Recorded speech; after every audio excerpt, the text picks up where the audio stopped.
प्यारे बच्चों, आज हम आपको हमारा जो बीए थर्ड ईयर है उसमें हम सांख्य योग दर्शन को कंप्लीट कर चुके हैं। सांख्य और योग दर्शन दोनों को मिलाकर के हमारा जो है सेकंड पेपर बनता है ना। और उसके जो भी क्वेश्चन बनते थे, टॉपिक्स थे, उसको हम कवर कर चुके हैं। जो आपको बताया गया है उनको तैयार करें आप, और जो आपको मटेरियल दिया गया है उनके नोट्स प्रिपेयर करें और उन्हीं को आप जो है मन लगा करके पढ़ें, तो कोई किसी प्रकार की दिक्कत नहीं आएगी। अब हमारा जो पहला पेपर है धर्म दर्शन, है ना। धर्म दर्शन ये हमारा फर्स्ट पेपर रहेगा। और धर्म दर्शन मूलतः विभिन्न प्रकार के धर्म संबंधी जो विवेचनाएं हैं कि विभिन्न धर्मों में धर्म के बारे में क्या कहा गया है, धर्म की मान्यताएं क्या हैं, इसका धर्म का स्वरूप क्या है, इसकी परिभाषाएं क्या है और इसकी विशेषताएं क्या है। ठीक है। धर्म में जो मूल विषय वस्तु है ईश्वर, आत्मा, कर्म, जन्म और पुनर्जन्म, इनके बारे में विभिन्न प्रकार की विचारधाराएं क्या विचार प्रस्तुत करती हैं, उन्हीं सब का हमें जो है एक तरह से उनका मूल्यांकन, उनका अध्ययन, उनका विश्लेषण करना है। ठीक है। तो सबसे पहले तो हमें धर्म दर्शन के बारे में जानना चाहिए कि धर्म दर्शन है क्या। धर्म दर्शन जो है विभिन्न प्रकार के धर्मों का एक समीक्षात्मक विवेचना है कि जितने भी प्रकार के धर्म हैं विश्व के अंदर, उन सभी धर्मों के बारे में हम कुछ जानकारी प्राप्त करें और वो धर्म दर्शन के बारे में कि जो धर्म से संबंधित जो बातें हैं उन सभी को अपने अपने धर्म ग्रंथों में वो संकलित करते हैं और फिर उसको मिलाकर के एक धर्म दर्शन की रचना होती है। ठीक है। तो इसका अर्थ यदि हम लें तो मूलतः अर्थ जो है इसका कि धर्म दर्शन का अर्थ विभिन्न व्यक्तियों की दृष्टि में कुछ ना कुछ अंतर, कुछ ना कुछ भेद रखता है। जैसे सामान्य व्यक्ति धर्म शब्द का अर्थ विश्व में प्रचलित विभिन्न धर्मों को मानता है। किसी भी एक साधारण से व्यक्ति को यदि हम पूछें कि धर्म क्या है, तो वो सीधा यही कहेगा कि विश्व के अंदर जो विभिन्न प्रकार के धर्म है वो धर्म है। ठीक है। साथ ही यह व्यक्ति मंदिर, मस्जिद, गिरजाघर इत्यादि पूजा स्थलों में जाकर प्रार्थना या पूजा करने को ही धर्म मानता है, जबकि विशिष्ट व्यक्ति अर्थात जो ज्ञानी व्यक्ति है वो किसी विशेष पहलू को धर्म मानता है। धार्मिक तथ्यों के विश्लेषण से सामान्य सिद्धांतों की खोज करना धर्म दर्शन का प्रमुख उद्देश्य है।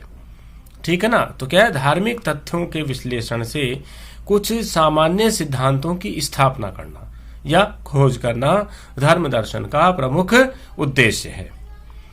अब इसके बारे में अनेक प्रकार की जो है परिभाषाएं हैं। जैसे हम बात करें प्रोफेसर ब्राइटमैन, वो कहते हैं कि धर्म दर्शन धर्म की बौद्धिक व्याख्या की खोज का एक प्रयास है। यह धर्म का संबंध अन्य अनुभूतियों से बतलाकर धार्मिक विश्वासों की सत्यता, धार्मिक मनोवृत्तियों एवं आधारों का मूल्य स्पष्ट करता है। सीधा सा है, प्रोफेसर ब्राइटमैन धर्म की बौद्धिक व्याख्या की खोज का एक प्रयास बताते हैं। ठीक है। फिर आते हैं प्रोफेसर राइट। प्रोफेसर राइट धर्म दर्शन की सत्यता तथा धर्म के व्यवहारों एवं विश्वासों की मूल विशेषताओं का संपूर्ण जगत की दृष्टि से विवेचन करता है तथा धर्म का संबंध तत्व से निश्चित करता है। ठीक है ना। तो प्रोफेसर राइट क्या कहते हैं कि धर्म दर्शन धर्म की सत्यता तथा धर्म के व्यवहारों और विश्वासों की मूल विशेषताओं का संपूर्ण जगत की दृष्टि से, किसी व्यक्ति विशेष की दृष्टि से नहीं, किसी संप्रदाय विशेष की दृष्टि से नहीं, अपितु संपूर्ण जगत की दृष्टि से विवेचना करता है और धर्म का संबंध किसी एक तत्व से निश्चित करता है।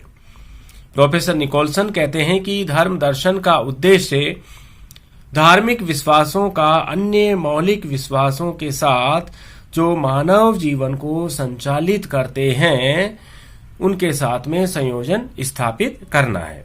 ठीक है ना। निकोलसन क्या कहते हैं कि धर्म दर्शन का उद्देश्य धार्मिक विश्वासों का अन्य मौलिक विश्वासों के साथ जो मानव जीवन को संचालित करते हैं उनके साथ में संयोजन स्थापित करना है। ठीक है, ये कुछ विशेषताएं हैं जो हमें धर्म दर्शन के बारे में जानकारी देती हैं कि धर्म दर्शन है क्या, उसके बारे में एक बाहरी उसका एक जो है आवरण या भारी उसका क्लेवर हमारे सामने रखती हैं। ठीक है, फिर बात करेंगे हम आगे इसके जो है विषय के बारे में कि धर्म दर्शन का विषय है क्या।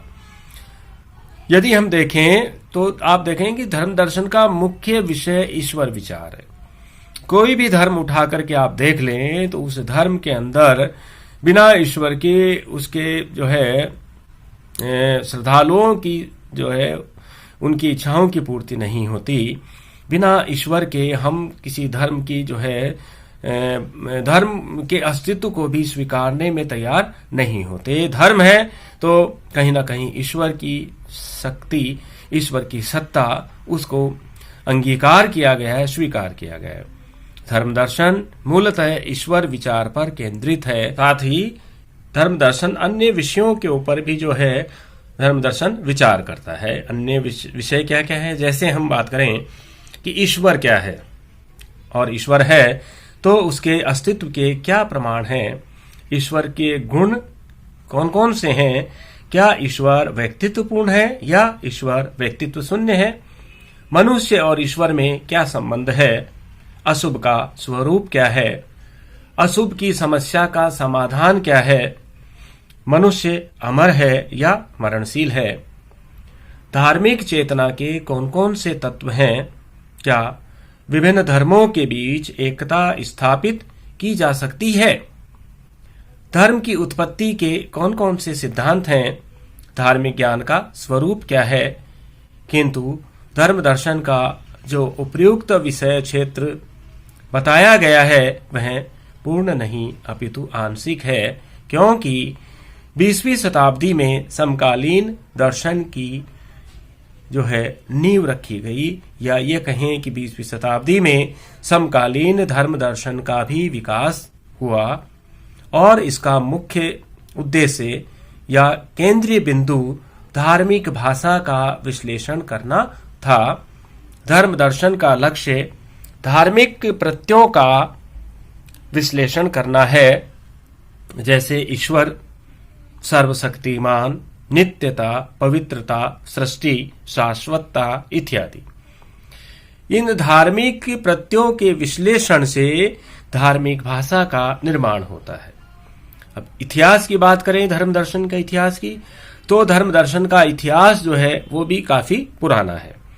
धर्म दर्शन के इतिहास का आरंभ हम 1755 ईस्वी से स्वीकारते हैं, जब ह्यूम ने अपनी पुस्तक the natural history of religion का प्रकाशन हुआ। 1799 में डायलॉग्स कंसर्निंग नेचुरल रिलीजन के नाम से प्रकाशित हुई।